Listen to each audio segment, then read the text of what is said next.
এই মুহূর্তে যে খবর আমাদের কাছে এসে পৌঁছচ্ছে আপনাদের জানিয়ে রাখবো। কলকাতায় পাথুরিয়াঘাটা স্ট্রিটে কাপড়ের গুদামে আগুন, ধোঁয়ায় শ্বাসরুদ্ধ হয়ে মৃত্যু হয় দুজনের। আপনাদের জানিয়ে রাখবো আরও একবার, পাথুরিয়াঘাটা স্ট্রিটে কাপড়ের গুদামে আগুন।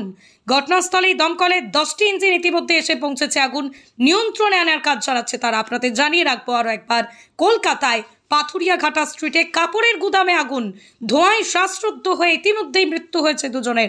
তবে আশঙ্কা করা হচ্ছে বাড়তে পারে মৃতের সংখ্যা।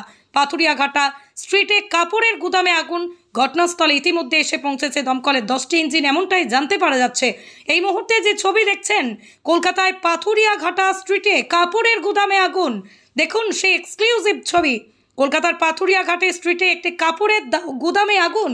যেহেতু কাপড় দাহ্য পদার্থ, তাই দাউ দাউ করে জ্বলে ওঠে আগুন, আর সেই আগুনের ধোঁয়ায় শ্বাসরুদ্ধ হয়ে ইতিমধ্যে মৃত্যু হয়েছে দুজনের। পাথুরিয়াঘাটা স্ট্রিটে এই মুহূর্তে এসে পৌঁছেছে দমকলের 10টি ইঞ্জিন।